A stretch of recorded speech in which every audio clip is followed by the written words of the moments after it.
Hi, Sarah. Hi. Okay.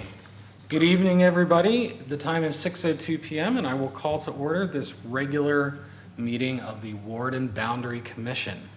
The date is July 6th, 2026. Our first order of business is to approve the minutes from our June 22nd, 2026 meeting. Did anybody have any corrections or adjustments that they would like to make to these minutes? Hearing none, do I have Good to me. a motion to approve the minutes? I move we accept the minutes. I move we accept the minutes as presented. Thank you, Sarah. Do I have a second? Second. Thank you, Alex. By affirmation, everybody good? Everybody looks good. All right, moving on to the public portion. I will open the public portion, but seeing nobody else in the room and nobody else on Teams, I will close the public portion. Moving on to unfinished business. Oh, yeah, here we go. Not the minutes from the last time. Today's agenda. Review and discuss updated ward boundary and statistics. Before we get into the public input sessions, were there any other, is there anything else that folks wanted to discuss regarding? I did not make any adjustments to my maps from the last session to this session, and I'm not sure if anybody else did either. I was playing with mine, but some of those things got too squiggly and too large. I couldn't really do too much. Plus the river all over past 6th Ward is like, well, you added too much and circled things. But yeah. Okay.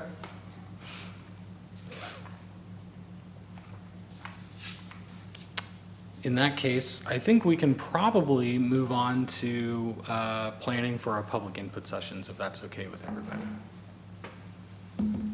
So, since the last meeting, there's been a tremendous amount of work done by Marvin and I think some other folks. I provided a little bit of input on how we'd like to see this kind of work. First and foremost, I have had some correspondence with the library and also with Bow Park. Unless anybody else objects, I think 2 sessions is probably sufficient, along with an online survey and ability for folks to provide the same feedback that they'd be able to provide in person, online as well. So the 2 locations that we were talking about the last time are what are kind of on the table right now. And that is, well, I guess we didn't talk about the library the last time. We were talking about here in this building, but the library is open later and does have a room that is suitable for this kind of feedback. It's in their basement. So I just thought making it easier on staff here and frankly just being right next door, that there wasn't a material difference between here and the library. Sarah says that, let me just get these dates right somewhere in my text.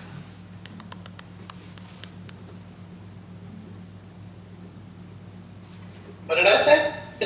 Different Sarah. Sorry, Sarah Cranston. Oh, okay. Well, I think the library's a great idea, by the way. I think the points you laid out about it being open later and making it easier on the city staff, I think that's a great idea. It's good space too, it's convenient. I agree. Yeah. Well, I don't know what I did with it. I'll have to dig it up, but basically, no, I should probably find it actually. Bear with me, folks, sorry.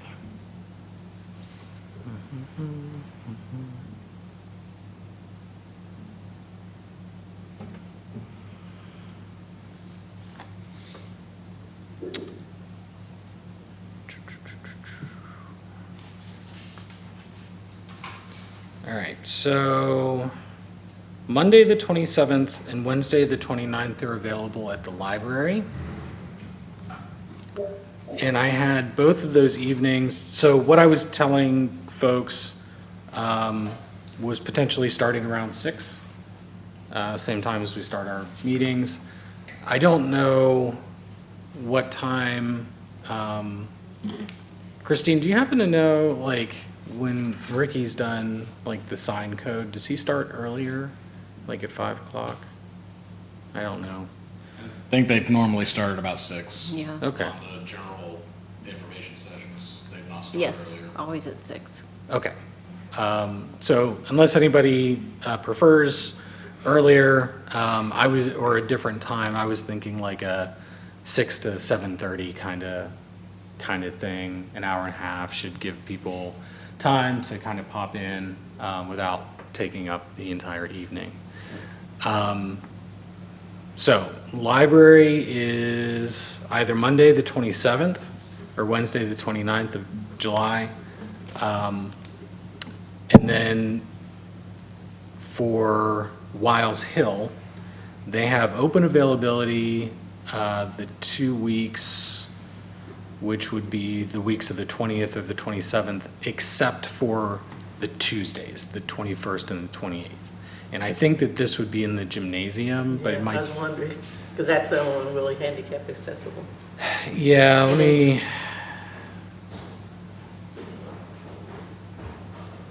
At least when we did the North Street thing, they always had it in there. yeah, it's not clear. It's either in the gym or in the cafe, but I think the gym would be better. Oh, no, wait. Marissa did ask about gym availability, so it would be in the gym. So those 2 weeks, except for Tuesdays. Could you tell me those weeks one more time? I'm sorry. Yeah, the weeks of July 20th Okay. and 27th. And I would probably suggest, like, I would avoid Tuesdays anyway, because at least one of those is a council meeting, I'm sure. Well, they're both council meetings, actually, so. I would probably I would probably suggest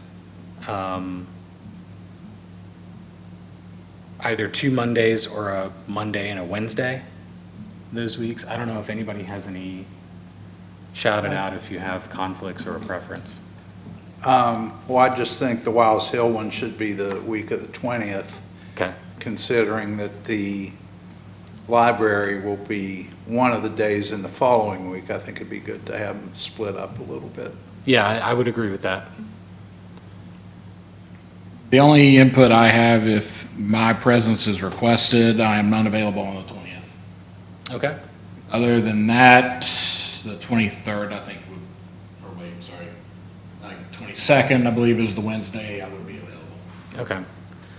I think the 23rd, I have meetings out of town on the 24th, so again, not that, let me back up for a second. Everybody here is obviously invited or encouraged to attend, but it's not strictly necessary. These are public input sessions. Ultimately, we'll need to, I'm sure I will need staff's help to set up boards and collect input. And, if you all would like to be there to talk to people or see how they're receiving this input, I think it's definitely helpful to be able to have personal conversations with folks. But again, it's one of those things where, if you can't make one of them or whatever, it's not a strict requirement. It's not a meeting. We will not be taking minutes or anything like that. It'll be very informal. So I think, like, for me, the 23rd would not work. I think the 22nd would work. Okay. And either the 27th or the 29th the following week would work for me. I am usually busy Wednesday evenings, but I don't think that should be, and I'm free on both Mondays, so Okay. I could. Would we want to then do like Wednesday the 22nd and then Monday the 27th. That sounds fine with me. Works for me. Because if some people can't come on a Monday, then they could always come Come on on a maybe a Monday. Wednesday Yes, to the right. other one, yeah. Yep. We should probably vote on this. So if folks are satisfied, anybody can feel free to make a motion. Motion to vote for Wiles Hill on 22nd of July, that is a Wednesday. And motion to hold public information session on the library, 27th of July, at 6 PM until 7:30 PM. Sounds good to me. Do I have a second? A second. Okay. Thank you. 22nd is on Wednesday, Yes, Alice, right? that's correct. All right. Who got to the second first? Phil? Thank you. Just before we move on to voting on this, I have a quick question. What is expected, or what is the prep that we might need to do? I know that we aren't going to be required to be there, but I think at least one of us should be. Yeah, I'll be at, I'm sure I'll be at both, yeah. Okay, but how are we going to be collecting the feedback? Is there already a procedure in place for this kind of thing So in general? we have some materials prepared. This was sent out via email, right? The slides weren't, the posters weren't, just wrapped up printing them right before the meeting, so. Okay. Apologies to Sarah and Alice, I did not have time to email them, but I can after the meeting. Okay, we have some materials that we'll talk about next that are we'll decide next what we will actually present in the room. Okay. Is there any other discussion on the dates before we vote on it? Okay, Christine, can you call the roll, please? Yes, on both dates. John Trumbull, Yes. Sarah Barnes, Yes. Jane LaFever, Yes, Alice Meehan, she said yes. Philip Kirk, Yes. Ruth Quigley, Yes. Alex Panger. Yay. Yes. Thank you, Alice. Okay, that passes, all of us are here, right? 7-0, right? Great. Okay, so yes, next we definitely need to decide what is going to be presented at the public input session and how it's going to be presented. Let me see. So first off, some of the input that I sent to Marvin last week was that, and you all will see these lovely sheets here, these slides. And I did mark out the unnecessary ampersand Unnecessary that somehow ampersand. managed in there. So what did you send out by email, Marvin? Just I before sent get- the proposed map, that's the second sheet. That, as printed, should have gone through to everybody's email. If you want, I can start on that, since everybody has a copy of that one. Well, I think it looks like you sent out some of the slides. Are they I've blank? greatly updated them since that. Okay, okay. Yeah, the formatting on the first one's greatly changed. I think the second one was really the only one that hasn't substantially been altered. Right. Are these intended to be handouts or? Posters. They will be on large 4x3, 4x3. 4 foot by 3 foot Correct. Yeah. posters. That's why they look small. That's fine. It's just, if you wanted feedback on it, I needed to know what medium we were presenting it in, so. Yep, Wait, so this is gonna be on big posters yes, and the map, okay. yes. Or the, okay. Conserving paper. So Sarah, just in case, so 5 days ago, Marvin sent out 2 attachments, which are versions of what we have in front of us here in the room. The map has not changed largely. The format is largely the same, and the the slides, is it just not rendering right on my page? Were slides 2 and 3 basically blank? Were there no graphics on them? I don't think mine had them. Like this? I don't know what's going on. I saw mine. Let me download it and see if it'll open. Oh, sorry. So just to give some context, John provided a lot of the language. It was meant to be converted into a graphical format, so it's easier to follow from a procedure standpoint. And then the last two pages just get into the mapping side of this and the analysis side from either prepping the data that was used for the sandbox and the initial review that the commission performed to determine they wanted to go through this process. And the second page is the quote-unquote "let the machine do it" that the commission requested during the last meeting. And there is no example map, but the intent is there will be an example map included on that sheet, and I'm hoping to get the input on what the commission would want to have as the example, either as the most extreme or best balanced version, whichever the commission wishes. Yep. So Sarah and Alice, if you're able to access those attachments, there are some, as Marvin said, the formatting and some of the language has changed slightly. But you should largely be able to follow along if you're able to open those attachments. Yeah, sorry, I forgot that he'd sent that email out. No problem. They have definitely changed a bit, though, Sarah. I do apologize. I'll make sure to send an update to you all. So, yeah, and basically what I wanted to do was try to provide, I think that what we do is fairly complex and not always well understood, especially by lay people who come in the door. And I think any civic process, that's the case. And what I see at other public input sessions is that there's a fair amount of explanatory kind of material available in the room to talk about, like what you're seeing, why you're seeing it, how your input is used and things of that nature. So the first slide, the who we are and what we do, was my attempt at providing just some bullet points on the purpose of the Ward Boundary Commission. That is, it's not a book, right? You don't have to read code, you don't have to understand legalese, and you don't have to stand there and read for 5 minutes to get the gist of what it is, what our purpose is here on the commission.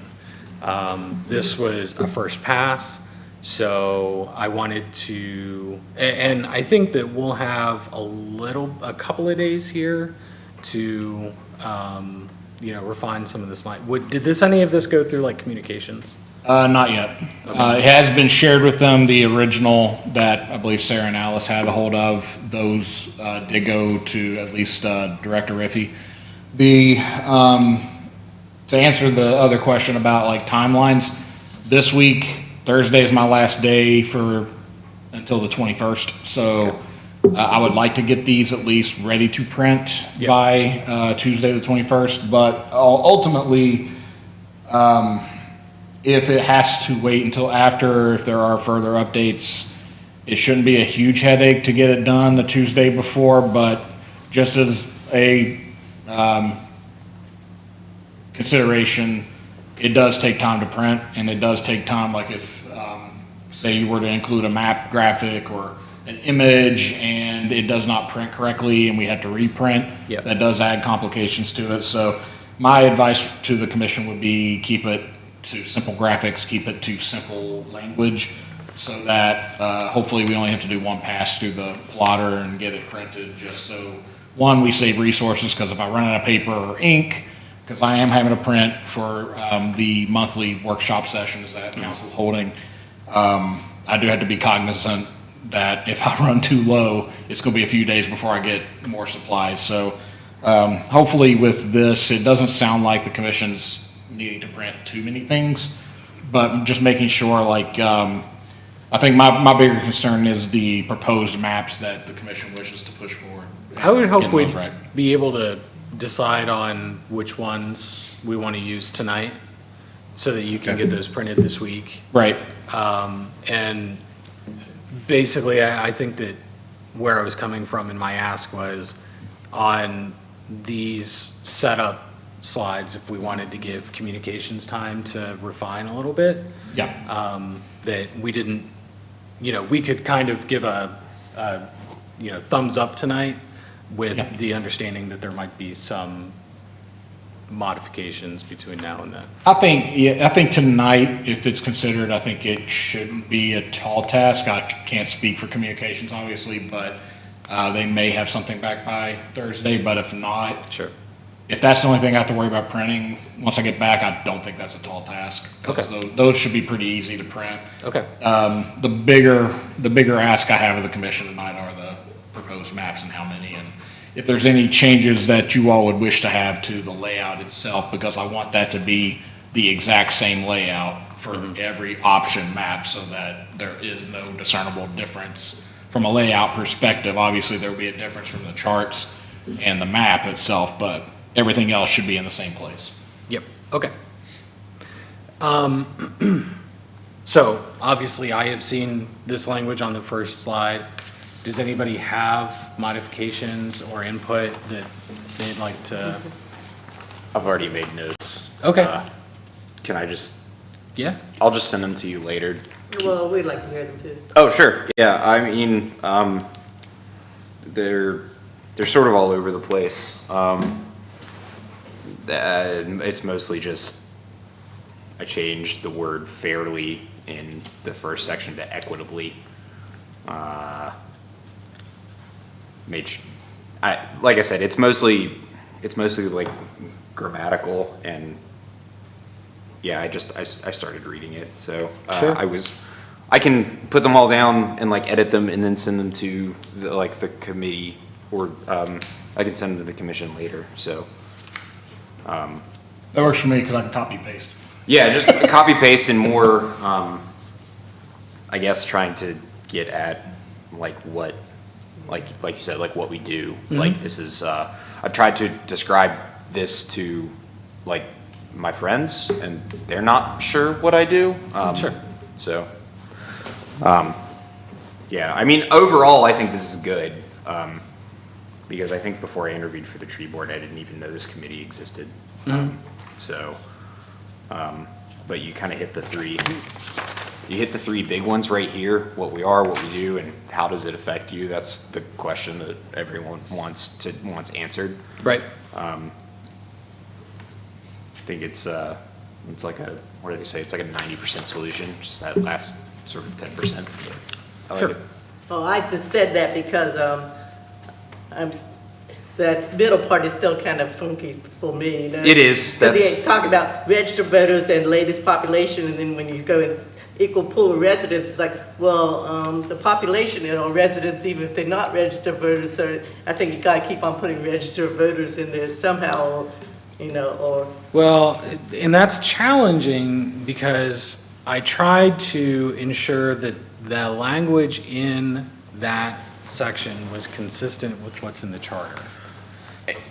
Yeah, and that's your balancing act, because how do you And what, address what's in the charter versus, and also make it understandable, because a lot of times those two are mutually exclusive. Because you're not looking at latest population, but when you say balanced number of residents, it look like you are looking, that's your main thing, and it's not your main thing. Technically, it says residents eligible to run for city council, But then you have to know who's eligible to run. which I'm assuming you have to be a registered voter. you do. So, from a technical standpoint, that's accurate. But I do see your point about you have to read it maybe twice to kind of pick Yeah, up 2 or on 3 that. times, yeah. My comment would be where it says we are legally required to look at registered voter numbers, potentially looking at taking that out of like a passive and say the city charter requires. And that way you're also referencing city charter. Yeah, Okay. every 2 years, the commission is legally required to assess the 7 wards and possibly make adjustments based on population data is what I Yeah. come I up would with. just make the city charter the subject of that sentence. Yeah. Okay. a little more active. And you get to put city charter in there. Right. Since that's kind Yeah. of where all of this verbiage is Yeah. coming from. Yeah. Because I know people are gonna look at our ward and say, we do not have the equal number of residents because we got so many more residents than you are because we have so little registered voters. Yeah, and so it was kind of, and I think this is good feedback. It is, like I said, it's challenging because I wanted to capture like what the legal directive is. Now, what we do is, obviously, we all know that we do pick and prefer one. And I thought that it would muddy the waters of stating what's in the charter, like what we do with that kind of addendum that's like, we end up having to pick one, because I don't want somebody coming back and saying, I read this, and then I checked the charter and that's not what it says. Yes. I would, yeah, it's like, you could almost say it's like we follow with the latest population data, yes, and then you could even have like it's like the commission uses two vital statistics, registered voters and population, and consider those equally in creating the wards. It's like, these are the two that we use the most, but we rely on them, maybe one more than the other in certain instances, so. Right. I mean, did you intentionally kind of skirt that in your language?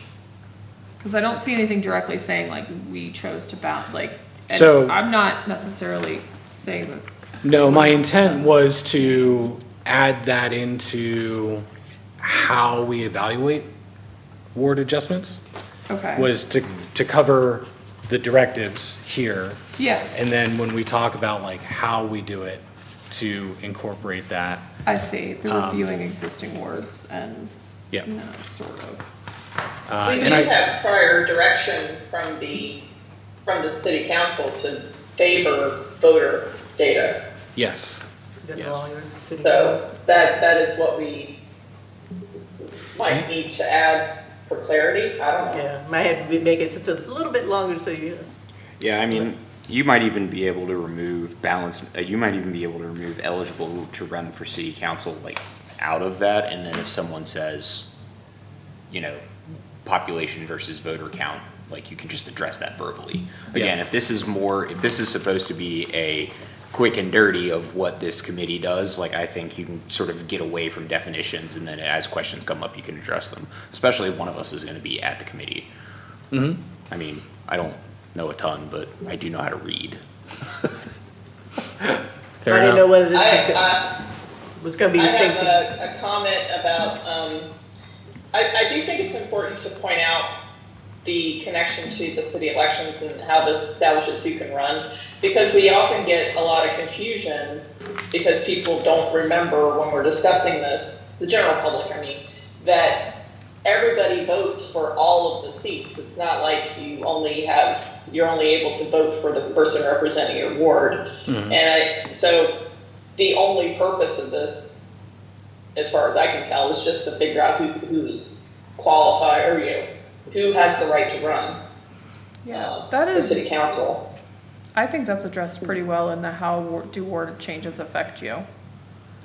Like, it clarifies that you get to vote for anyone on, like, anyone on the slate you can vote for them.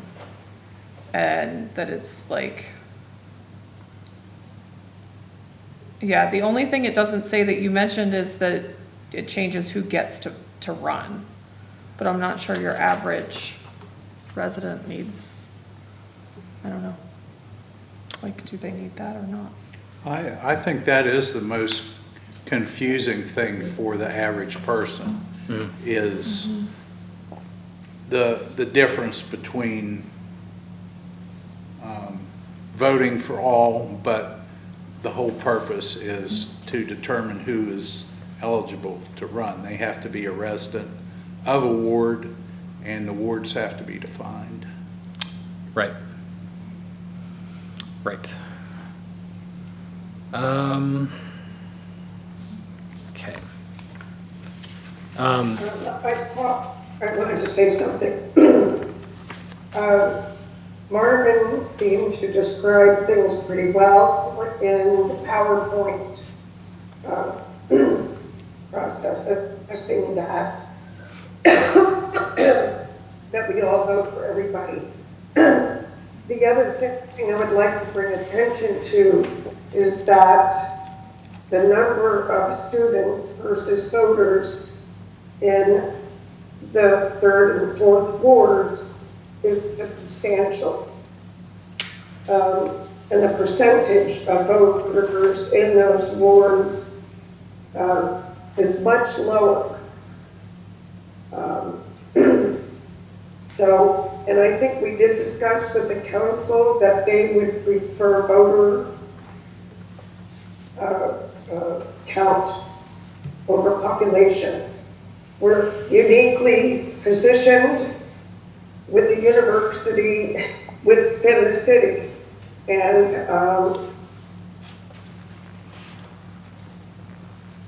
I think that when people see the imbalances in population, that is the main factor. Is there a way to get data from WVU or from the city on like the 3rd and 4th ward, how many student residents are, so we're just kind of guessing? I mean, I don't want to say we're guessing, but at the same time. Yeah, I mean, so nobody collects residential data except the US Census. Right. I mean, I'm not sure that WVU would have or even be able to publish They don't like know where their students live. They don't know how many people live on campus. I'll put it this way, I don't feel comfortable answering this question. Yeah, honestly, and I am sorry, Alice, like, I cannot stress enough, like, we do not consider demographics. It does not matter if you're a student or a transient, like somebody who's here for work or what have you. The only thing that we have to consider is the data that is published via census. Yes. And via the county clerk for voters. I know when you No, go. I'm just thinking in terms of like, as we prepare for public input and people look at the, population versus, like, if they look at 2nd ward's population Yeah, and they look at 3rd ward's population, they're gonna go and be, just if you had data to back it up. Yeah. But if that's not data that's accessible, then it's not accessible. I mean, No. you can just look at the map. I mean, there's one block behind McDonald's. It got 1,281 population, registered voters 29. Yeah. I mean, that's what we had put up with, the downtown ones, stuff. And I guess that's just kind of why we're going, like, what we can help with at these. What you said about we don't do demographics, thing I like about registered voters is completely impartial. right. In that being a registered voter is totally voluntary. It is. So these are the people that care enough to become a registered voter, and that's the only criteria. Well, and one way to think about it in terms of like phrasing it for public input is if you balance the number of registered voters at 1,900, that means that every registered voter has a 1 in 1,900 chance of being on city council. That's right. Like you've made it, if that's the whole point of having ward boundaries, is so that we balance who is on city council across the city, then balancing it by registered voters balances the number of eligible city council potential candidates. And so that is how and I think a lot of other folks see it. The challenge is that that portion is not necessarily spelled out, or it would make the decision a lot easier. But ultimately, because that is what it affects primarily, is the pool of people any registered voter in the city can run for city council during an election in which a ward is on the ballot for that year. But which ward you're in, controls what ward you run for. I said that very, very poorly, but I think that, yeah, I think that we're all saying the same thing, so. And the other thing too is that, Maybe yeah, we mention can, that there's no funding tied to wards. there's no funding tied to specific wards or anything like that. Maybe mention that too, because I feel like that, like, those are the two hot button things, are like, are we gonna get less money because our ward has Right. fewer people? Or You could even. are we tack- gonna get the same amount of money and somehow have to distribute it among more residents? That sort of That's thing. a fair point. Commissioner, I wanted to mention too, just to skip ahead a little bit, that on the third page, using like a column setup, you could rephrase that first slide or make an additional slide that would be like what does happen, what doesn't happen kind of setup. I did not have the language to throw in there, but that was one thing that I thought about bringing up at the meeting, is just a suggestion of like breaking up that how does this affect you, to be a little more like Yeah. Yeah. what does happen, what doesn't That's- happen. What we are and what we aren't. Yeah. Yeah, you could tack something onto the end of fair representation and just say, it simply ensures that the city's residents remain, or the ward lines ensure that the city's residents remain evenly and fairly distributed across our 7 geographic areas and does not impact funding. And then, I like the 2 columns, that's just a good representation piece, I think, especially if you're doing large media like posters.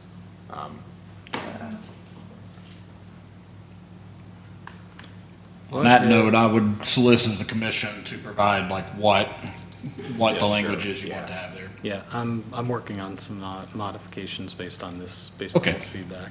Thank you. Because I know when you go out and get signatures, you have to ask lots of questions, because it's like, yeah, some people, I mean, the adults and older, are you registered voters? Yes. Are you registered in this county, the city, or whatever? And it's like, no, I'm up in Massachusetts. So ask students, are you registered voters? And then you have to ask, are you ward? No, I'm still registered at my parents' house, and whatever.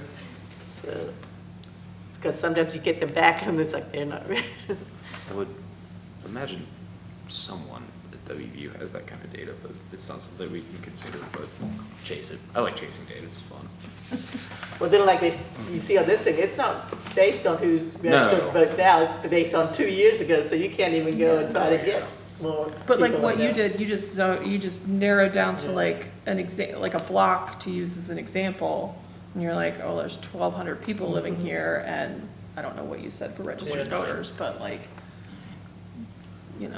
And that happens a lot in the dorms areas. yeah. They come And if you speak to- say behind the McDonald's on University Avenue, Yeah. people are like, oh, I know exactly where that is. Yeah, you're right. So, I also, I mean, and I think I said it a couple of meetings ago, I'm not saying that the census is inaccurate at all. I think that, especially when it is done and with the tools that are available now, performing the census is as accurate as it's ever been. But there are a couple of factors to consider. Number one, that the last census that was done during COVID. Number two, that any data that we've gotten since then is a guess. It is an estimation. Whereas voter data is, I'm sure that there's some variability in there, folks who have moved away, what have you, but by and large, those voter rolls are kept up to date. We can request that data, that accurate data, at any time. And I see it as a more accurate metric of where active residents are. But again, it's not just, this is why we've asked for direction from City Council on this exact topic. And so we continue to carry that forward because it's how we've done things in the past, and I think it holds water as far as considering both. What's funny too is that when you think about how many registered voters actually vote, Then you bring the people that are actually electing someone down to like 30% maybe of registered voters. Yeah, because like you said, it's how many registered, it's like, we just gotta get them registered. I mean, we'd like them to come to the polls and vote, but they don't, that's not going to affect the wards, you know, exactly.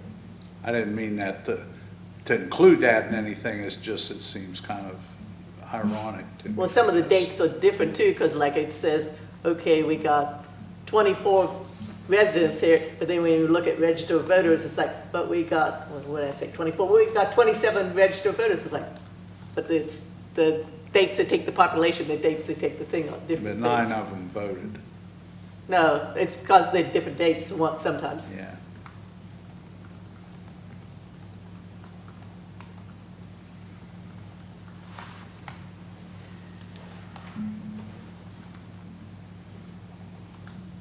I think as long as we have enough things where people can make comments and stuff, because I like when they did the pedestrian ones or where we wanted to fund our money for the state, you could put like your Post-its up and you could put little dots on what you thought was more important, so then people think they. That was also why I was suggesting maybe making this a new slide and breaking it out into the 2 columns, because then you have real estate for a comment section if you need one. On an introductory poster, it would be available there. And maybe we can look at what their comments, what categories their comments for the last time we sent out that internet stuff, you know? Well, on the note of the internet Yeah. survey, I know Commissioner Trumbull mentioned this, but the other piece that I wanted to mention too is we could make a, maybe not exactly one-to-one, but as close to one-to-one as you could get, a story map that would operate similarly to the posters, so we could just make that same copy of the content over. And then whatever the commission wishes these posters to look like, if you do want to have that online engagement, we can make it in that way. We kind of already have a head start based on what's in here as of what was sent to the commission 5 days ago, but the primary pieces are we can definitely replicate this in a digital format if it's requested. The next big question would be on like the survey input from a virtual standpoint, what the commission would want.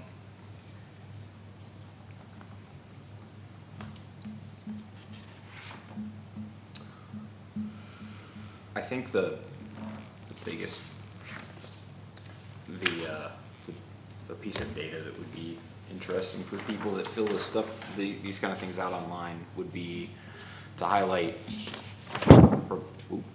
the proposed ward map and the existing map and say, this is the map we have. The swipe, yep. Yeah, okay, cool. Oh, They did sliding ones before. It wasn't good on the phone, but it was good because I even had a yeah, lot no, of the old ones I'm here. not saying like, I think trying to put that on a phone or even an 8.5 by 11, you're not gonna get that unless you highlight like specific areas. But I think if, for these public information sessions, if we get, like a side by side, and then Yep. specific commissioners can say, yes, we moved this here for this reason. The only caution I would have for these particular versions is it's already pretty tiny, even on a 4x3. You're not going to have a whole lot of detail at the city scale. So if you Okay. put 2 maps side by side, that scale drops even further. So it will be even less resolution. And then you'll have people pointing like, what street's that? It gets a little Okay. hard to read. I opt for like the full page 1 map just for the sake of that, but I can include another poster of the original. Sure. As it is, if that would be sufficient. Yeah, I mean, Okay. again, I'm not even sure, but I mentioned in there, like, just showing a sort of like highlights, but that is probably Okay. more work for you than you want, so. Well, the good news is all this is digital already. So I tell the commission all the time, the story map side of this is something we can get done in like an hour or 2. Like it's not a heavy lift for us to make a story map. It's heavier for us to build a dashboard or the sandbox. Right.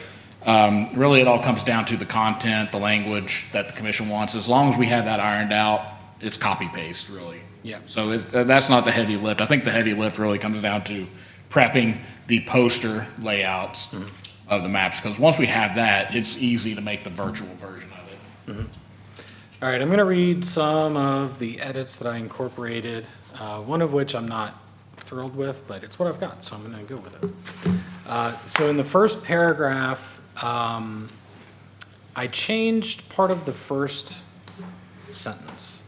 The Ward Boundary Commission is an objective, independent group of local residents appointed to ensure that Morgantown's internal boundaries, wards in parentheses, are as balanced as possible. And I took out the equal, like the fair and equitable representation, just so that we didn't have to, Alex, you pointed that out. I think that helps. was not clear. Yeah, no, that helps, so. So in the second paragraph, I changed the first sentence to every 2 years, the city charter requires the Ward Boundary Commission to look at registered voter, and the rest of that sentence is the same. I added another paragraph to that block that we can move to another slide, but if we want to keep context kind of intact here, so after wherever practicable, I have, while we are directed to consider both metrics, while the charter directs to consider both metrics, our analysis consistently shows that it is mathematically impossible to do so evenly, all other factors considered. Therefore, the commission gives preference to registered voters. City Council has historically given the commission direction to prefer this metric. Again, that's the part, I'm not thrilled with that wording, but I wanted to try to get it down and see if we could refine it from there. Well, the city council direction's important to have in there. And we didn't ask for it this time, because we got it the last time. Yeah. Prior direction. Yeah, we've gotten historic direction from them, just 2 years ago. For what it's worth, I think that language is fine. I think it's pretty clear. Okay. You might be able to tweak a word or two here and there, but I think I appreciate the gist of it. I think he covered all bases. Okay. And then finally, concerning funding allocations. So what I did is in the last paragraph under fair representation, instead of tacking anything on to the end, the second sentence, because everyone votes for every seat, shifting a boundary line cannot reduce your voting power, change your polling place, favor one group over another, or alter funding allocations. Makes sense to put it there. Yeah, no, that works. We often get questions or people who think it's also changing their neighborhood. I don't know if we want to mention that it's not going to change their. I don't know how you phrase that. It's kind of like an edge issue, but there's some, in the past, there's been some misunderstanding that if I'm in second ward and then we move the boundary to first ward, that somehow they're not still in South Park. But You can still come to SPAN meetings, that's fine. yeah. Okay. So it's a big list, but I think it's fine. Shifting a boundary line cannot reduce your voting power, change your polling place, change your neighborhood, favor one group over another, or alter funding allocations. Yeah, sounds good. Because, correct me if I'm wrong, Christine, but so all of the precincts within Morgantown city limits, like, we don't have to follow precinct boundaries, and we don't follow precinct boundaries. And regardless of what ward you're in, you vote based on your precinct, Correct. not your ward. Yes. And those only change every decade, Right. typically. Typically. Only every decade. Okay. For the sake of time, we can kind of put a pin in this, and if anybody has any other thoughts, we can share them. You reordered these a little bit, right, Marvin? So in The flow chart, yes, because it was a paragraph, and I wanted to make sure it was in a more graphical sense to mimic the posters that were have been used in the workshops. They tend to go toward flow charts or process kinds of explanations. I will admit this was GPT'd a little bit, just to shorten it for the sake of a flow chart. So I 100% will defer to the commission on if the language makes sense, if the order is right. I try my best to clean up what GPT spat out because it was in a little bit of chaos setup. But that said, the idea was to kind of limit it down to like 5 bullets or 5 major steps in the process and what takes place in each of those steps. Okay. So Sarah and Alice, just in case you do open the PowerPoint, do notice that slide 2 is hidden. So we're not looking at that slide, we're looking at slide 3 with the big orange box. So first and foremost, I want this to be informational. I think that we need to be responsible for this process. I'm not sure that, especially if we're trying to introduce how we do something, I don't know a better way to say it. I don't know that we need to solicit feedback on the process itself. Okay. That seems to have been where we've gotten comments in the past, so that was just put there as an idea. However, it could be kind of when it comes to like the real estate question on these posters, if the commission wishes, that can just be its own poster entirely. It can just be a wholesale feedback on any part of this, and that can be more cleaned up. You could, like you've got on the first slide, you've got your first 2 big paragraphs, and then I know Marvin had mentioned potentially like the ward changes and how they affect you and how they don't affect you, like making that a separate thing that's more bulleted and instead of a big block of text. You could move this to be like here. So like move the process to be under like who we are and what our directives are, and then what is our process, and then the what we are and what we aren't, put that with comments. Just thinking like, remind people of what we are, what we aren't, as they're putting their Post-it notes up with their comments. Yeah, I'm trying to balance not having too much text on one slide with not making Marvin print out too many big posters. Trying to get it all on 4. Let me interject. I can print as many of the posters as the commission needs. I don't want to reprint. Well, so as long as you're fine with it, I'm fine printing once. It's that and the fact that in these spaces, these are decent sized spaces, but we might run into constraint. Like we need to consider that we'll probably have 4 of these maps up and 4 of these slides, and we need to also consider how much physical space we have to work with. That's why I was like, that would keep it at 4 slides. Okay. But it would put a lot of text on that first slide. Yeah, And then I agree with you. I think that we could move the how we evaluate, but I think it would add more text to that slide doing it. Is that where you were suggesting? Yeah, and your point's valid. Like it kind of swaps a big block of text for a flow chart full of text. Yeah. So you're robbing Peter to pay Paul. Right. I have a question. Yeah. Under review existing wards, Yes. I think I know what the first section means, but should it say, for clarity, meet every 2 years preceding municipal election? Somebody didn't know, they might think we meet every year. We don't, do we? That's a fair point, Phil. Or meet every, I just think adding every 2 years would clarify it. I You think could that's, say it without saying 2 years, but I think it would make it longer. Meet every year in which there is a municipal proceeding every year, there is a municipal election. That may or may not have been pulled directly from charter. Oh, okay. So I think that's how it's worded directly in the charter, is every year preceding a municipal election, because that raised the question about the election changes for the city.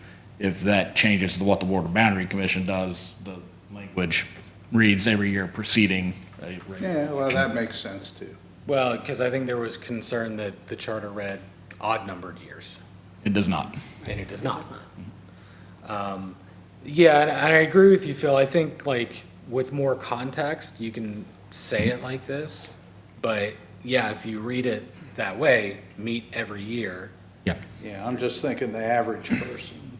I think that's fine. I think we can say meets every 2 years following, or sorry, meets every 2 years preceding the municipal election. And the fact that if you're getting rid of the orange block and putting it somewhere else, there's a lot more real estate on that page to expand any of these sentences that may need more elaboration on them.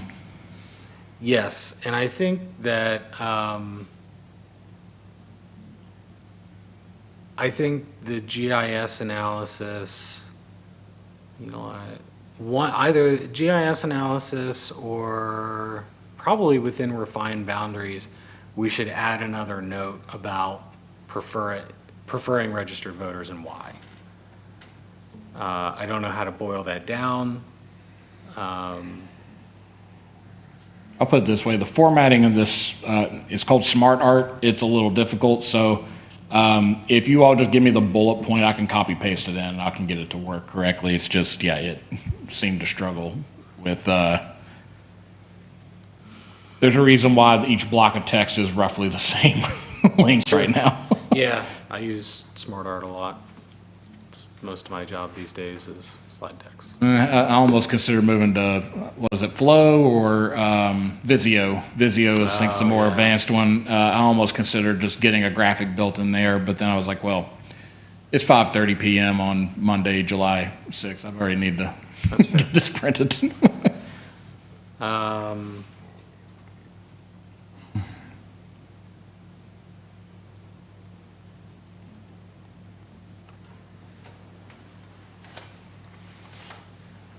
I think that a bullet point about that, even though refined boundaries is a little bit crowded already, I think that's where it needs to go.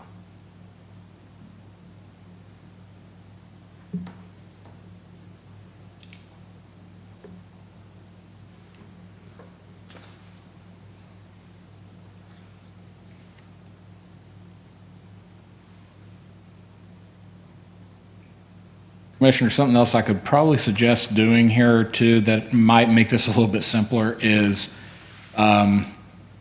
just drill down or simplify the flow chart to just be the headers. Those blocks of text move down to like actual bulleted text below it. That might clean this up a little bit. I haven't tried that, but I can give that a go if commission wishes. There's a SmartArt layout I'm thinking of, so could work too. Okay. List.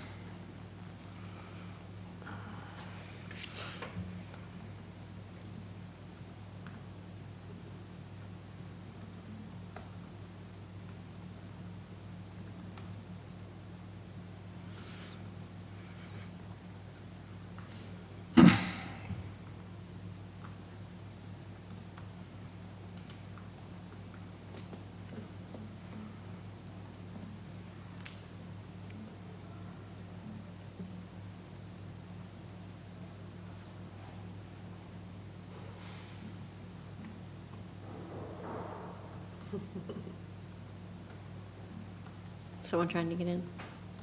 Away with the dog.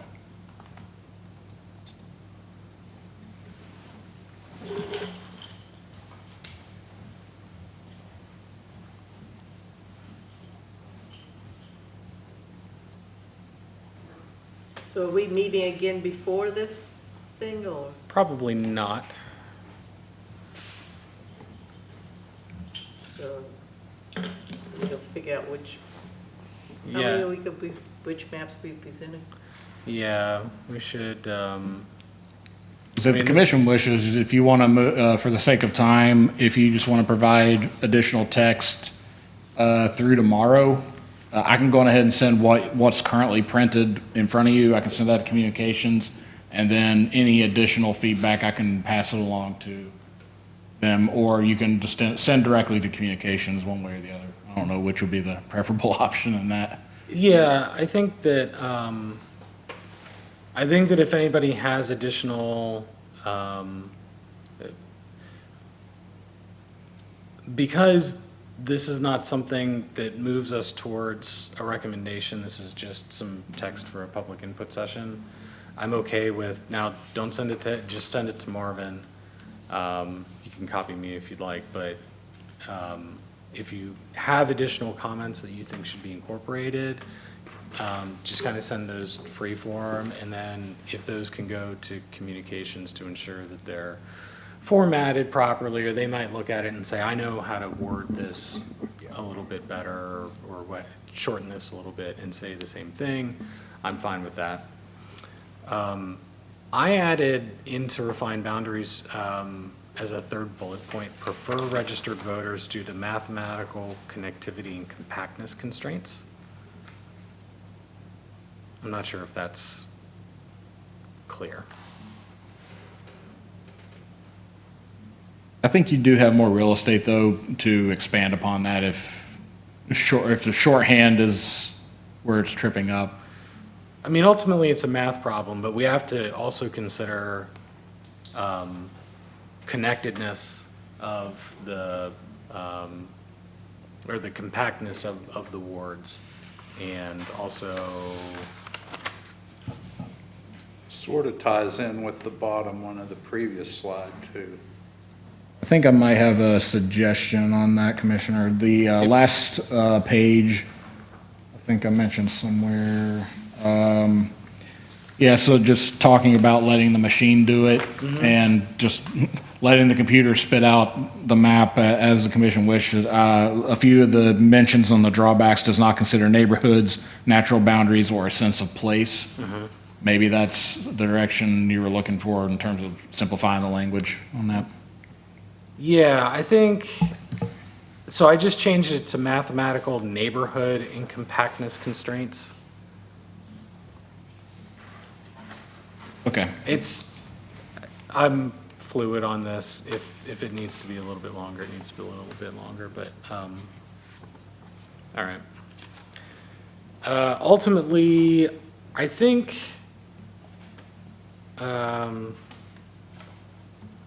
I did not send any suggestions to you on the GIS and sandbox, because that's. Not made yet. I did? No, I said they weren't made yet. Oh, yeah, I hadn't yeah, made yeah. them yet. I mean, that's your tool, and I think that this is just a description of what the tool is. I don't know if anybody has any input on this slide. I do want to mention, originally, I think the intent was one slide talking about all of it, and unfortunately, explaining this is kind of difficult, especially when trying to like drill it down to the bare bones of, because I don't really pay much mind to it, or I don't really talk too much about it, but up front, when this commission starts in the session, there's still a lot of analysis that takes place from the aggregation of the voter data and applying it to the blocks or whatever geography the commission wishes. That is analysis too, setting up any map products that are needed when it comes to just a simple review up front. And then finally getting into the sandbox, like setting all that up. There's a lot of analytics that take place into getting that data ready for the commission to more or less start using it and playing with the data and seeing what comes out. And maybe this is where the explanation on the refined boundaries part is. I did make sure to mention what data is generated in the blocks for the sake of what gets used in the overall ward boundaries at the end, which is you have your total population, your total registered voters, what the average is for each one, and then what the differences are, both numerically and percentage-wise, for each of the wards. And it comes back from what is built in the block of data at the beginning.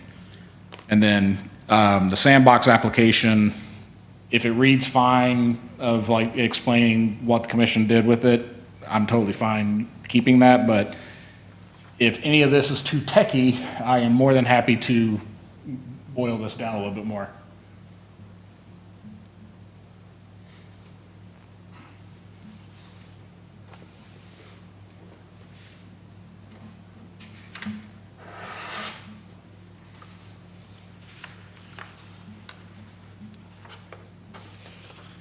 It's not, it's definitely not too technical.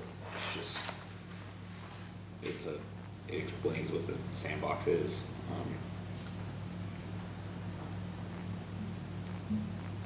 I guess, like, do you think people would be interested in that? I think, I am, I'm a dork. as I say, the last meeting, the commission, I believe, discussed demoing it, and I think that's going to be a requirement of AV on the venues. I don't want to overcomplicate. I think that we, Yeah, I mean, I could always make the dashboard that showed the valid runs available. That's the intent at the back end of it, at least with the report, but, I mean, especially if the commission isn't considering any of them, and you're only considering what's coming out of the sandbox, does it murk the waters at all? Does it complicate things? I will defer to your all's judgment. I mean, I think it's just like, it's like anything else. It's just, it's a tool that we use. Honestly, you could even say like GIS analysis informs the sandbox. I would say on the left-hand column, I would make it more, what action is happening in each of these bullet points, because this is kind of like a flow chart, top to bottom, right? You're collecting 2020 US Census, like you're getting the block data, you're getting the registered voter data, you're loading voter data into census blocks in the GIS application. And then the last bullet point is fine, but I would make the first two follow the same sense. So if you want to say use, I would say use in the second point before registered. I might even say collect or load. And then when you get to the third, it's add voter data to census blocks in the GIS. Yeah. I mean, you can say in the GIS, that's technically proper, but I think originally I had aggregate, and I thought that's too big a word. that's too big a word. I think, yeah. I would say load for the first two, and then add, leave add, but then say what it's being added to, or what the census blocks are in the GIS. I can The agree other- with that. The other thing this just popped in my head. I think it'd be good if you could show what you did, like what Morgantown GIS does, and then what the commission does. So that would be kind of like your 2-column thing. It was like Morgantown GIS does, we collect voter data, we collect the census blocks, we do all of this stuff with the transformation data, and we take that and hand that to the commission, and then the commission does their sandbox thing. I think this one graphic is fine because this data that he's loaded is what he does. Yeah, I guess. Yeah, I feel like I did, yeah, I was gonna say, I think I do that column, actually. No, I guess my point is like, I want people to know what you do too. It's like, great, this is all fantastic that we're talking about. What Like kind of a why am I here kind of thing? No, not even why am I here, but like, I don't know, talk about yourself. Okay. To use like job application, like talk about yourself. Like this, like what you did is cool. Like I want to hear about that. I can see if I can throw a blurb in there for that. I wanted to keep it on the, I agree that what he does is cool, but the focus of this is on the commission and the work of the commission. I have a day in November to do that.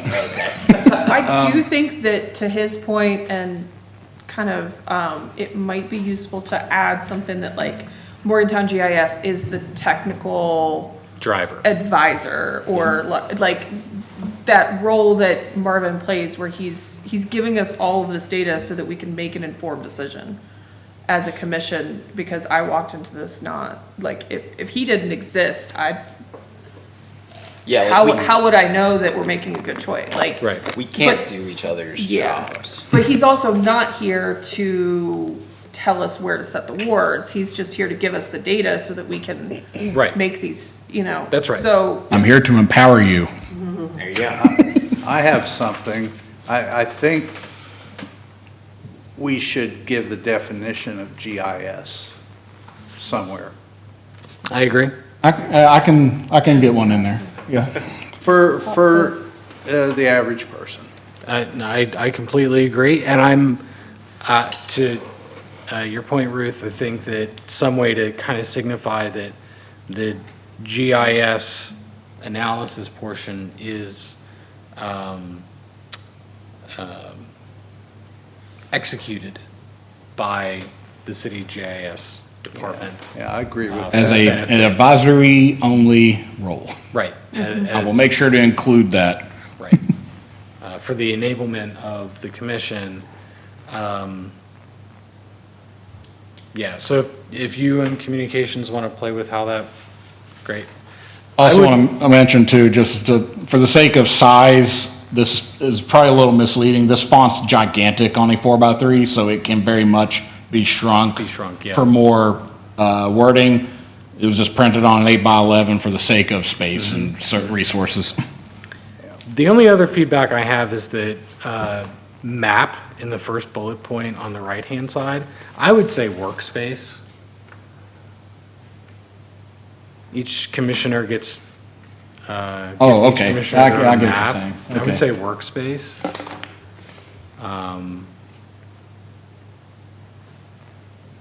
To, Template.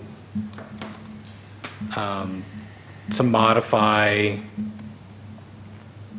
Workspace has probably been the only better word to sandbox that I've heard to explain this application, so I can make it workspace, or I can make it sandbox, or I can make it, well, we always say Space. sandbox, and I'm good with qualifying what a sandbox is.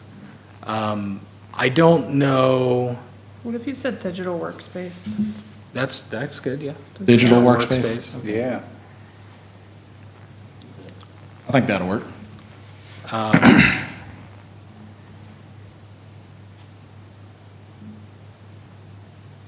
To, yeah, like where we can assign blocks to a proposed ward, I would say more like we have our own digital workspace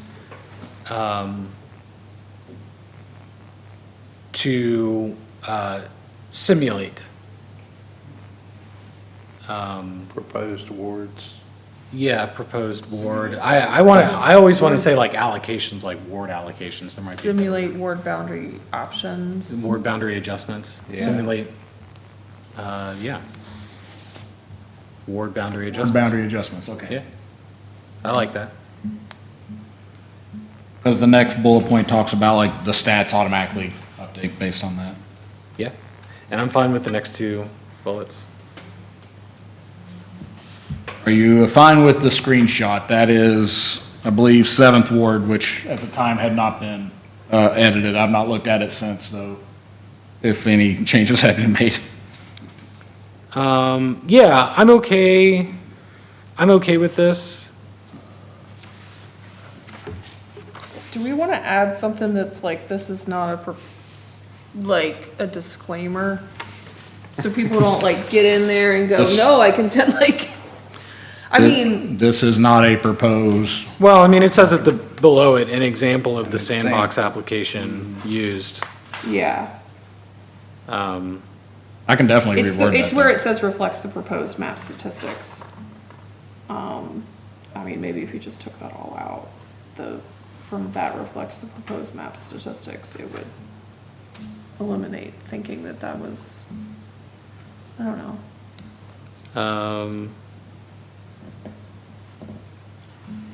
Yeah, I might even just drop, like maybe just say providing a map and statistics chart. You're just describing what's in the screenshot. And I agree, maybe proposed somebody might latch onto that. So example of the sandbox application used by the Ward and Boundary Commission, Ward Boundary Commission, providing a map and statistics. A map and, Or map and chart or map and statistics, which would be preferred? yeah, map and statistics, that's fine.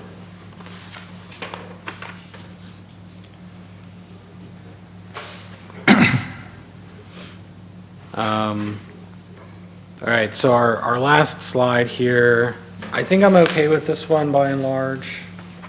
I don't know about anybody else. And that is very much a simplified version of explaining this tool. It is way in the weeds, I feel all still, but that's as simply as I could get it without ignoring a very important part of the tool.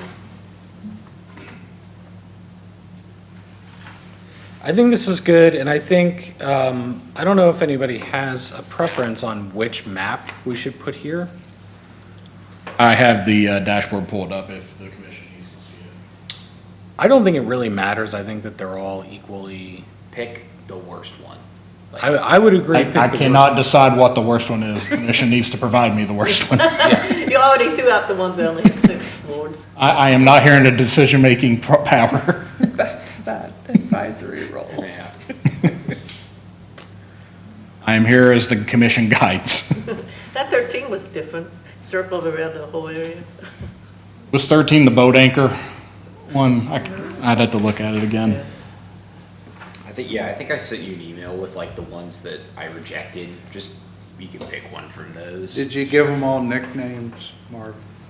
I just kept a number because in the past, I have done a very poor job of numbering the runs before because there would be like 4 run 3s because the first run 3 didn't create 7 wards. Well, the second run 3 would create 7, but it would put everybody in like 1. And so it was basically trial and error to get a run 3 that was like actually presentable. So now I'm just numbering each one. No matter if one setting was changed, that's a new number. That's why there's 13 this time instead of 5 or 6 like there had been. I'd say maybe 13 or 8 would be the worst ones. All right, 13. And that's the boat anchor one is 13. But yeah, 13 was, yeah. Yeah, I knew it circled around the whole ward, yeah. The boat anchor or the genie, I can never name that one correctly, but Jeannie's good. 13 or 8, you said? Yeah.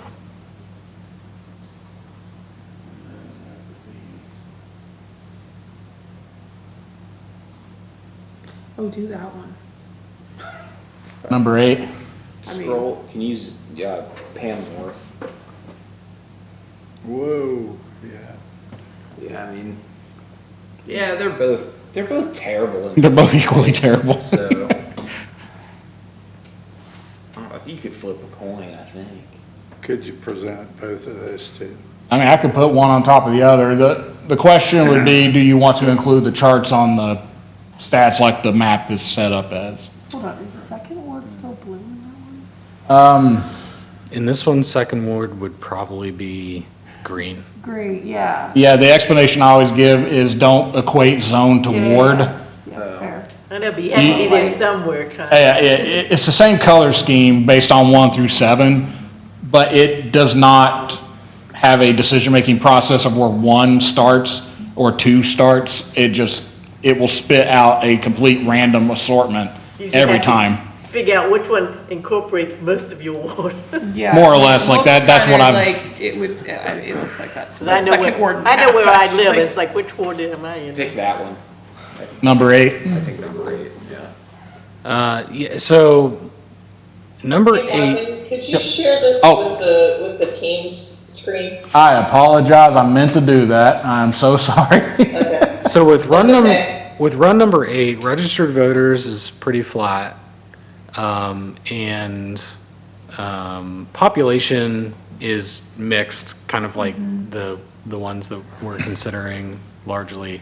Run 13, both are kind of balanced.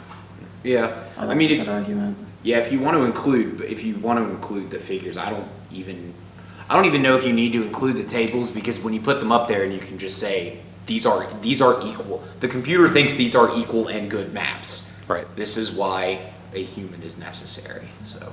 Yeah. I mean, I can definitely include the charts. That wouldn't be a problem, from the Yeah, I think- standpoint of, I think we should. just to keep for it the equal visual, across the yeah. maps too. Can Oh, you yeah, because you update already it so have it those. shows run 13 on the map? I don't think. Oh, sorry, that's not 13. That's, yeah.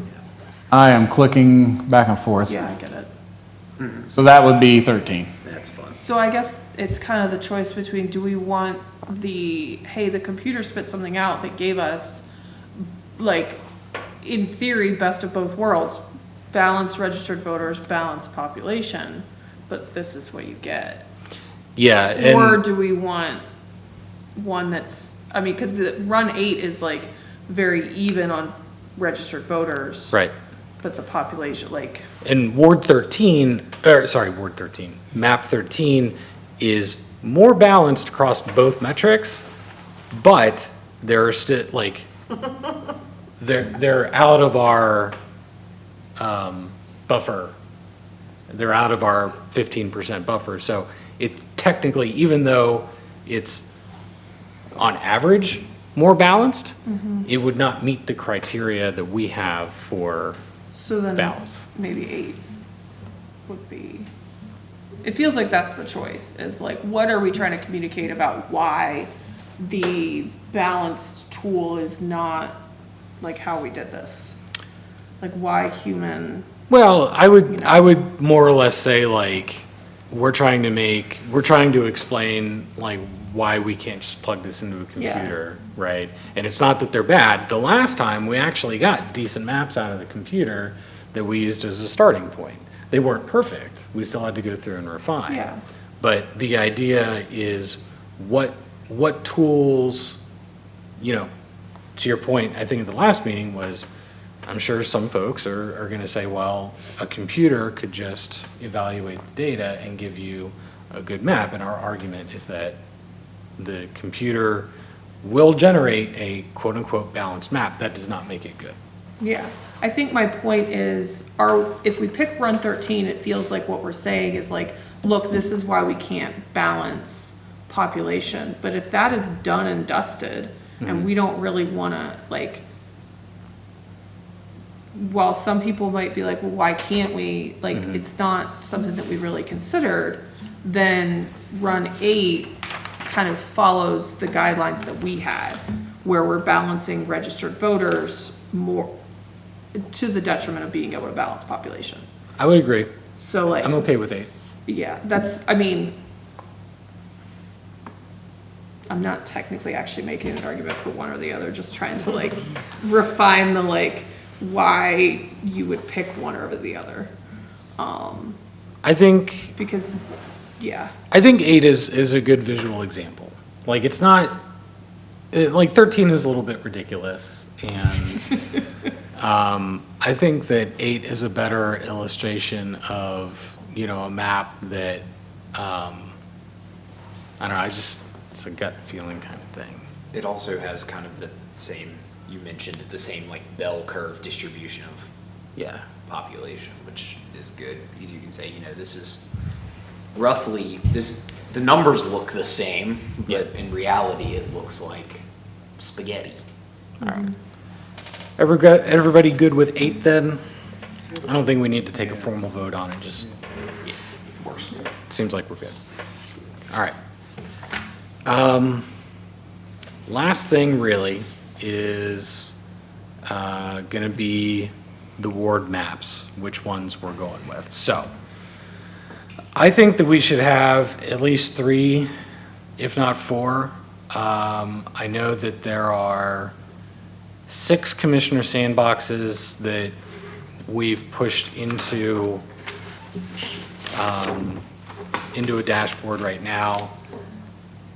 I personally would only take forward my, Ward 5 version 2, my ward version 2. But I I'm think into that it. Jane and Sarah have made some adjustments as well.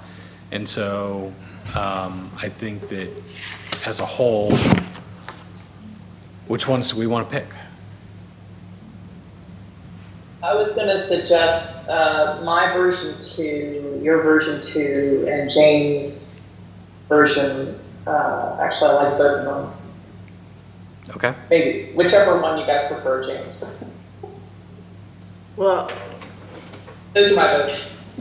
I know all of our 2 main neighborhoods are chewed up, except for one of ours. I mean, I think your version 2 yeah. What didn't. is, Go ahead, Alex. Wild Hill and Highland Park, I mean, So that one's an example map, but I believe that's Ward 1, version 1. okay. So that would be that one. Does that match up? I don't think Ward 1 version Yeah. 1, my first one, I'd take it out of the running. I'm not. Okay. It It's was, a serious contender. it was purely used as a visual, as having a map placeholder. It was not put there for any suggestion or recommendation. Yeah. No.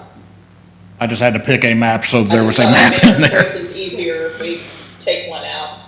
So Yeah. I'd say take that one out. Can you put Ward 5 version 2 on there? 5-2, okay.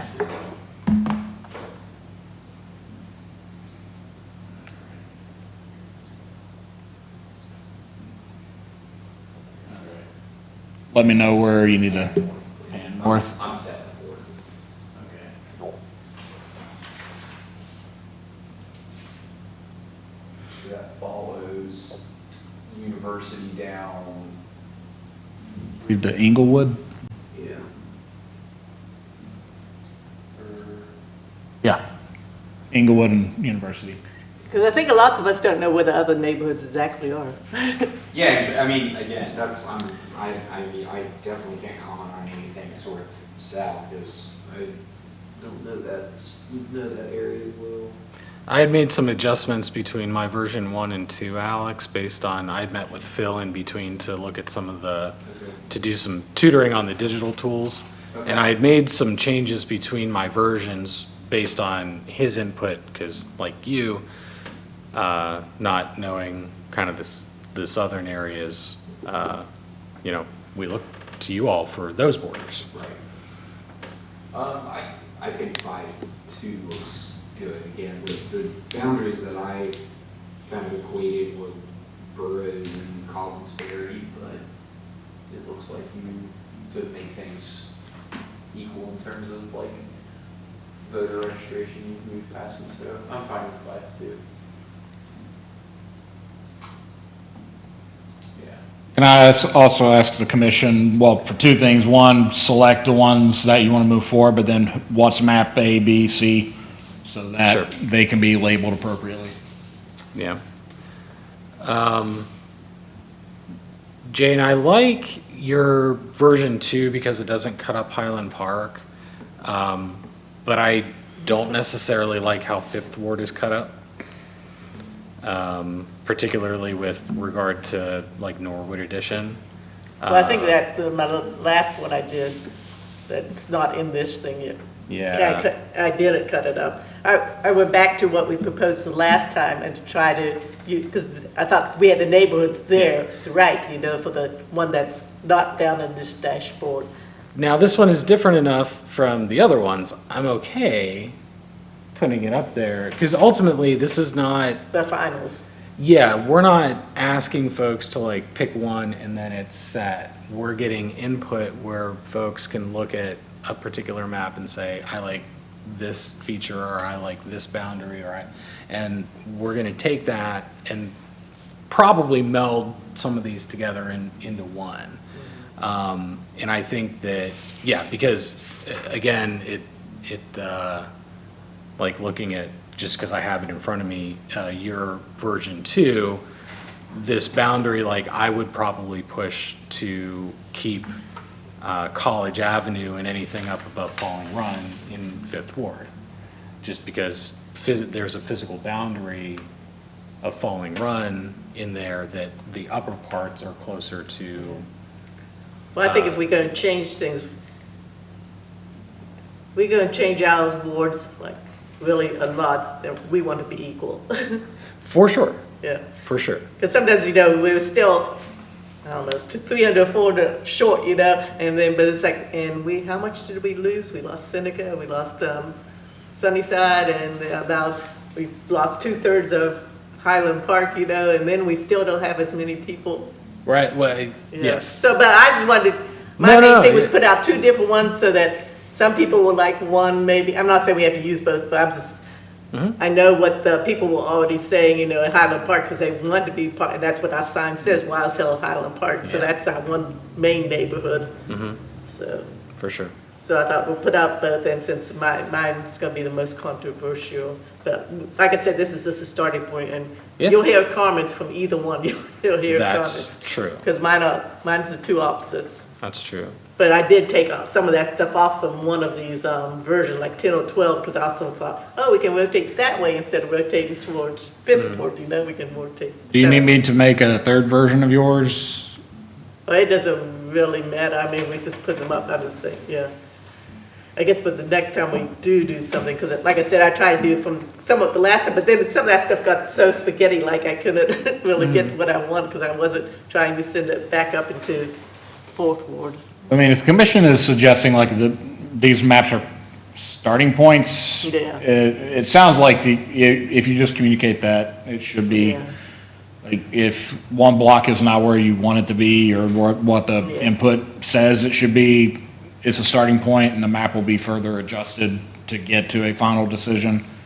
My only concern is, like, if there are changes being made, I want to make sure that they're placed where they need to be in terms of the poster and the online. I just know everyone was trying to include Seneca in ours, which is kind of good, but then I just knew that Highland Park was going to be pretty upset, and some of Wild Hill was going to be pretty upset that they weren't in the ward anymore. No, it doesn't change your neighborhood. Well, I know, but you wanted those 3 streets of Norwood back in your thing.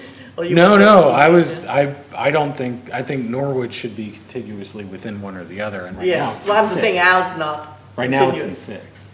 That's true.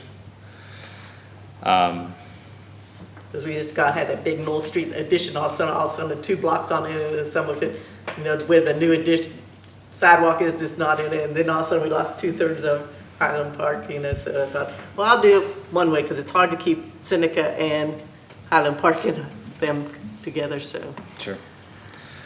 All right, so I think I'm all right with Ward 5 version 2. Sarah said Ward 1 version 2.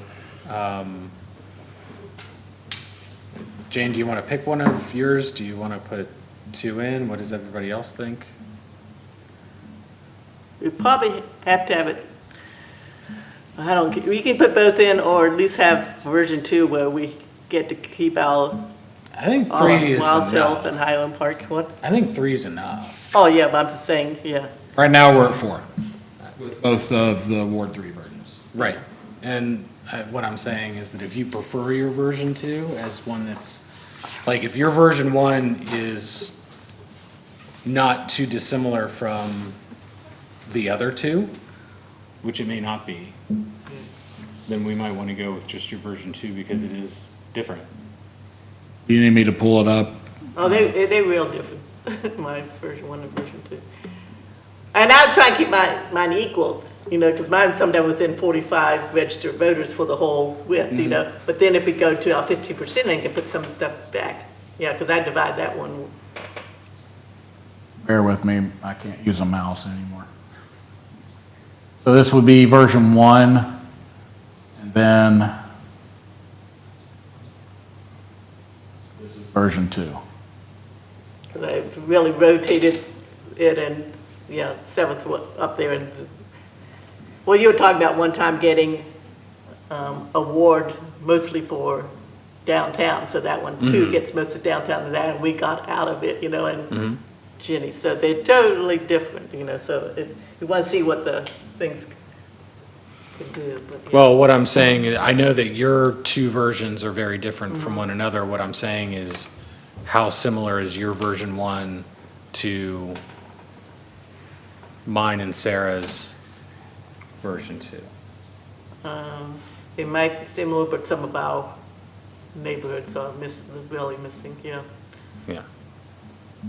So, I mean, yeah, you could put that up in the third one, yeah, especially, yeah, that's fine with me. I just want to make sure at one point I have our neighborhood together. Yeah, I think it would be my opinion to keep your version 2. That's fine, yeah. The question is to whether we should also include your version 1. That's up to you all. It's of no resource constraints to me, so if the commission wishes to do 4, I'm happy to do 4. Does anybody else have thoughts?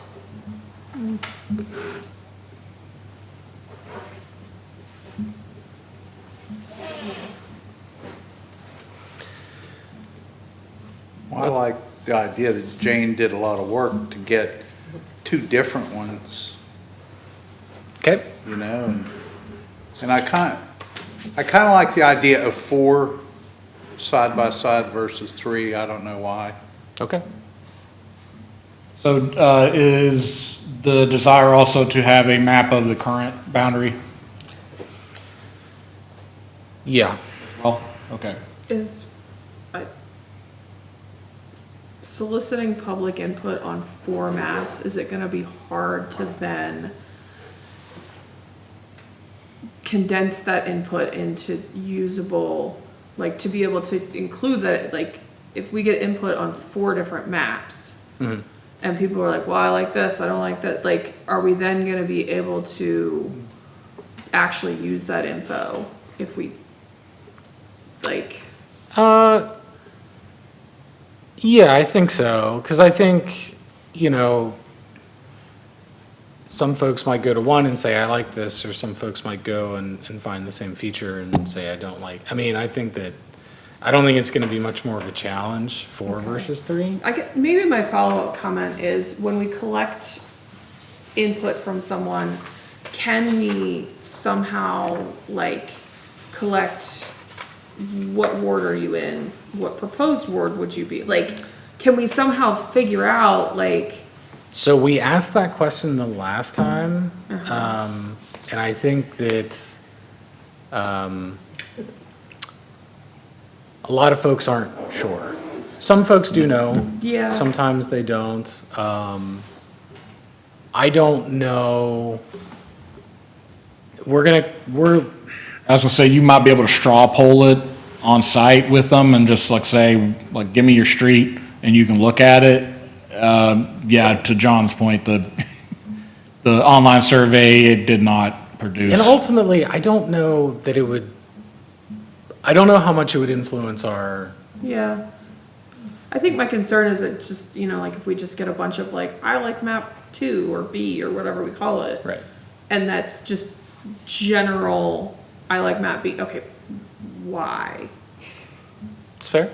I guess on the online thing you had like, they don't like all of a sudden they've been in Ward 5 all their life and all of a sudden they're in 3 or all my counselor's not in my ward anymore, you know? Yeah, or no, this or I'm sure that, there will yeah. be people with But some people don't know what the neighborhood. detailed opinions. Sure. But, Unless we say, somehow say why, you know? yeah, That, I think that's also the point of the box as well. I don't know if the commission's wishing to do like Post-its. Yes. Or stickers of some sort. I know that's both options have been used, like a Post-it note to write down like general feedback on like what they think about it. Or if you give them 3 dots, which of those 3 dots are you going to use on one option or 3 different options or something, and like aggregate it that way. I think both have been used. I can't speak to the effectiveness because I've not been part of them. I think that for this, and I've done like the Bow Park public inputs where, you know, you put a dot on a feature that you like or whatever. I think it's going to be difficult to ascertain what those dots mean in this scenario. I think we're going to be better off with Post-it notes and an open comment. And maybe we can just add a blurb like in the "we want to hear from you" box that, encourages people to say, like, let us know if you'd be affected by this map, or like why you like or dislike a certain feature or this map in general. I think if we just add a little bit more instruction and just say, if you're gonna tell me you don't like this boundary and it's because you would be affected by it, go ahead and say that. Please give why you support or oppose this map. Sure, yeah. And I do think that would add beneficial context to a particular comment, is saying, why, to help qualify where that feedback is coming from. You got lots of feedback that last time online. We did. Yeah. We did. And more from Sultan Ward. Some wards didn't care because they didn't really change anything. Having heard the discussion, the point, the more I think about it, I do think 3 might be better than 4. Keep it simpler, maybe. Okay. And it's just gonna be a starting point. We still, And you said hers is similar to another one. They're different. our first 3 versions were kind of the same-ish. Yeah. But then my other one, it was drastically. Yeah. So, we're looking at Ward 1 version 2, Ward 3 version 2, and Ward 5 version 2. I would say, in that order, map A, B, and C. Okay. I think this is something we should vote on formally, so I would entertain a motion for that. I move that the maps presented in the public input sessions are Ward 1 version 2, Ward 3 version 2, and Ward 5 version 2. Do I need to also say how they're labeled? And that Ward 1 version 2 is labeled map A, Ward 3 version 2 is labeled map B, and Ward 5 version 2 is labeled map C. And that we also include a map of the current ward boundaries Very for a good. total of 4 maps. Great. Outstanding. Do I see a second? Second. Alex, thank you. Is there any discussion on the motion? Seeing none, Christina, will you please call the roll? Yes. John Trumbull, Yes? Sarah Barnes, Yes. Jane LaFever, Yes. Alice Meehan, Yes. Philip Kirk, Yes?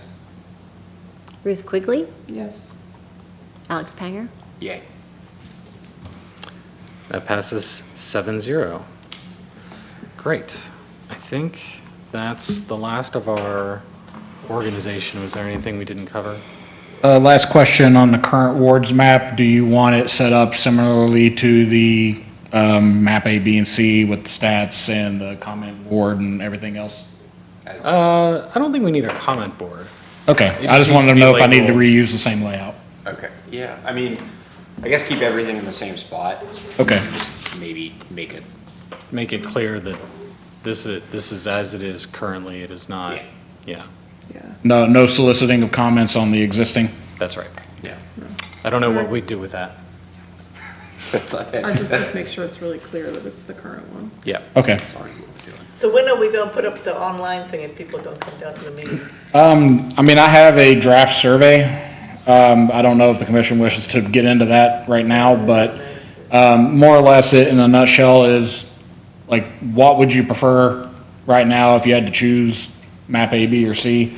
And then just general related feedback. I did not bring back the what ward are you in and then what ward are you moving to question, but more or less, if the commission wishes, I can hurry and load it and show you the general rundown of it. If they put in, does the survey support collecting their address? It does. I don't know. We should not collect that. Okay, yeah, that was gonna be, well, PII tends to reduce feedback. yeah, no, because I guess the point was that, like, if you collect their address, you would also be able to see. It's a fair question, and we talked about it the last time. No, I understand. We deal with PI at work as well. Yeah. And we never want to collect it because then we have to store it. Right. So, John, can I ask a question? Sure. Will the survey ask a question if they are a registered voter in the city?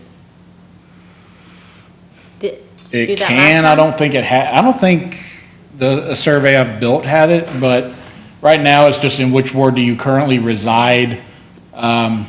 Actually, it's a ranking question, and right now it has 4, I can reduce that to 3, but more or less you can drag your top options in what a particular order.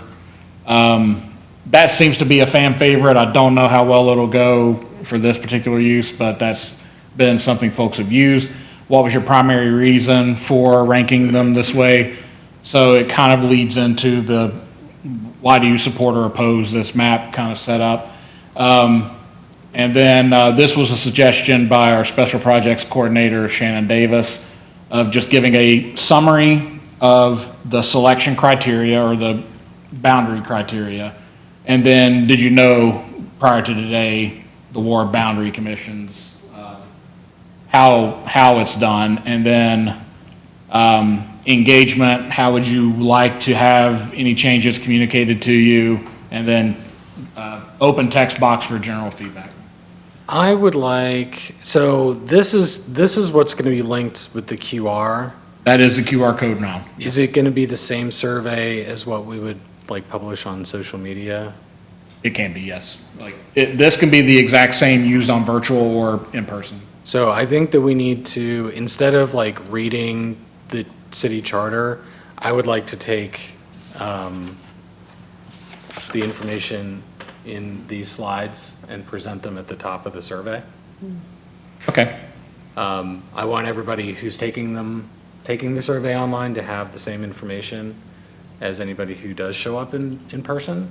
So I think that what's in these slides should be presented at the top, along with the map. The map choices need to be present in here too, and I don't see them. I'll see if I can get an image to work in there. It might not work, and we might have to like precede it with the story map of the maps itself and then open up the survey. Right. Which I can embed in a story map too. So it'll all be on one page. They can scroll up and down. So if that's the case, then the story map could have this information Yeah. along with the maps, and then you click on the survey, Mm-hmm. but then in person, the QR code would just go to the survey part, not the Correct. storyboard part. Yeah, we can definitely do both. Okay, I think that would work from a flow standpoint. Mm-hmm. And then, so then it's a matter of, maybe on this portion, like I said, I respect the input of the special projects coordinator, but I think that this city charter section legal language is intimidating for folks. Remove And I would- legalese. I would prefer to reiterate the what we are and what we do section. Maybe up at the top of the survey, just kind of as a, if you're just getting here from, I don't Social know. media I guess if you had to go through the storyboard, you'd have already seen it. If you're in person, you've already seen it. It may not be necessary to reiterate. For the virtual version, you mean? For or- just the survey page? Okay, what if someone goes to the physical meeting and comes home and says, yeah, I got this survey, and like they share it with someone? Are we sure we want the QR code and the story, like, are we sure we want them to be different? Like, would someone who went to the meeting be really that upset if they had to scroll through those slides that they'd already seen? Well, so we're gonna have, there's gonna be a story map that has the maps on it in a Yeah. place where they can actually view them, because they can't view them on this survey. Right. But I agree, so I think that So if the maybe- QR code went to the story maps, then they still For could both click through the to the physical survey. and digital. Yeah, and that's fine too. Yeah, And I they- think that on this survey, to your point, just in case somebody gets linked directly to this page, maybe just having this text at the top and then a link back to the storyboard, so that if you just get to this and they're like, well, what maps am I supposed to be? Right. Caveat to Will a that is if you click a link, you will leave the survey and lose your progress. So Well, but it would be at the top.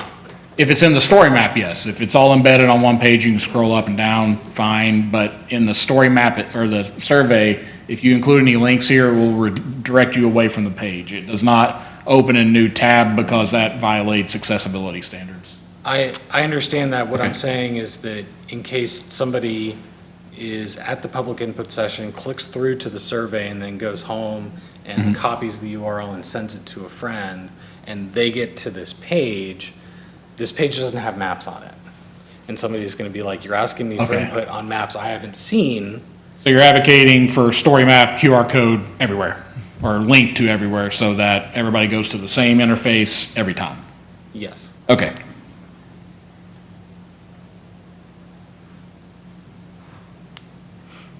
So when they take these surveys, can you tell where they took it from? I don't think so.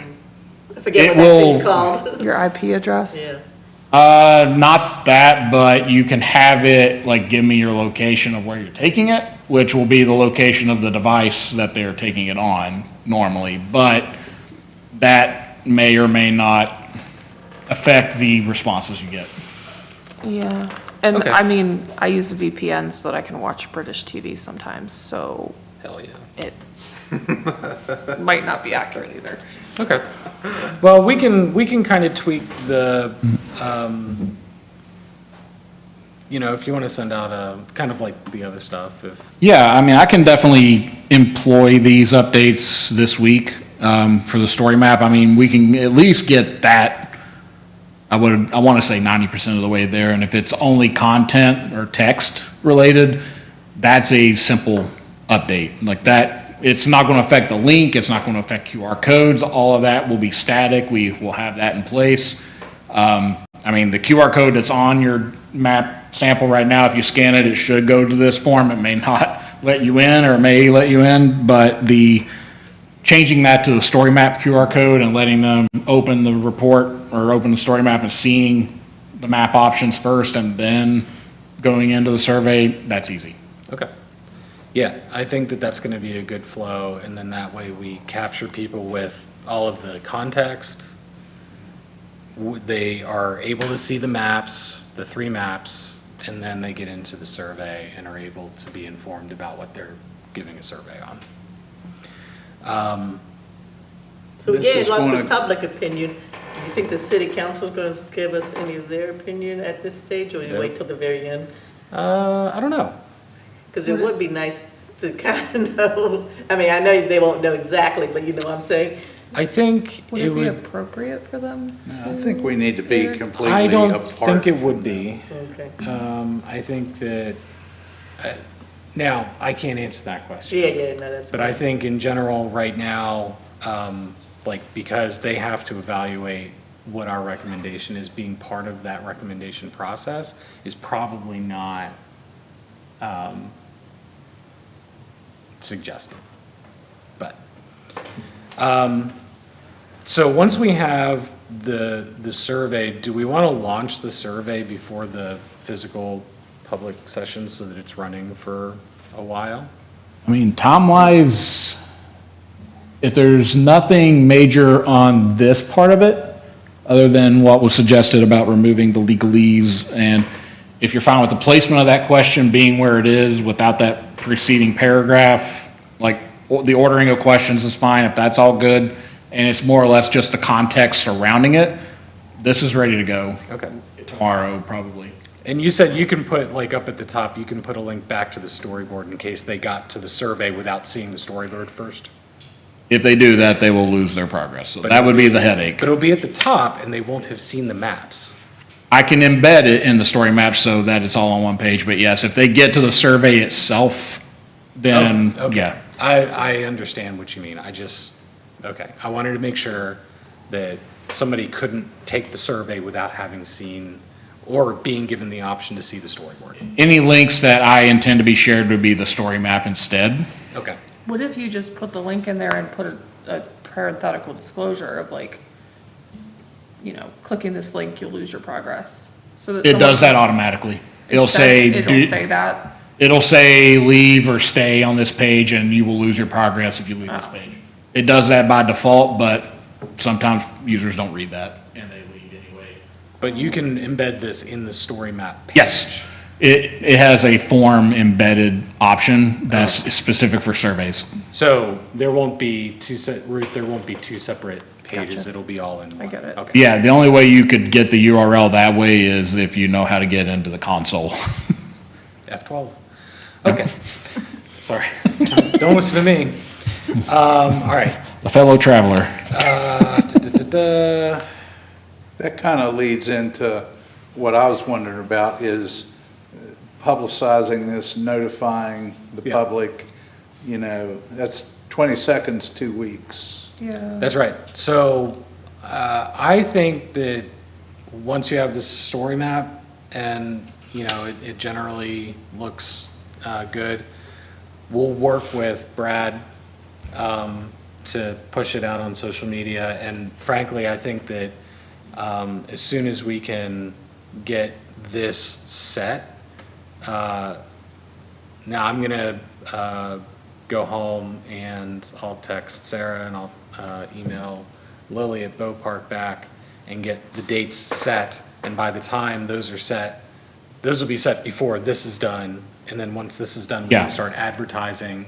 And once we put out events that say, come to our public input sessions, or you can take it online, we'll be ready for this to go out. And people can start providing feedback beforehand, and then we'll have run it for a sufficient amount of time that, you've got a good window to provide responses. My last question, I think, that I have on this, are you only wanting to include the first slide on the story map, or did you want to include the whole, all I think we should include posters? all of them. So if we do all that, I know that the original decision was, okay, there are updates to make to this, and then they need to go through comms that will hold this up a little bit. So if that's the case, is there a preference to just start with the first and then we update it as needed? Because it can be updated after it's shared, it's just, Let's it see may where affect we're at it. at the end of this week. okay. That would be basically like, this is easy to be shared just after Thursday, printing's gonna wait, but when it comes to the online version, if it's ready to go Thursday, we can definitely have Okay. it out. Okay. And John, real quick, are you asking comms to do a press release for this to push it out?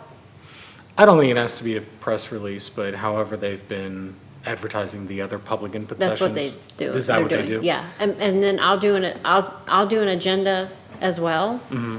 for the public to be notified, and I can, if they get it in time to publish the agenda, I'll include a link to the news release that has all the information that Marvin gives them. I think that's a good approach. okay? Yep.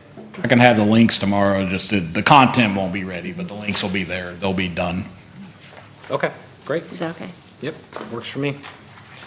As of right now, I don't think we need to set a next meeting date. We've got our 2 public input sessions set. We'll get through that and maybe look at the calendar for a Monday in early August, whenever we can have the input kind of collated and ready to review.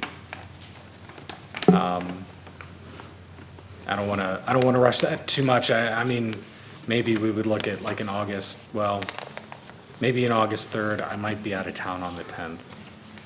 I will be out of office 10th and 11th, I believe, Okay. as a prelude to that. Yeah, I'm definitely out of. When do you have to be presented to council by? The report has to be delivered by the end of September.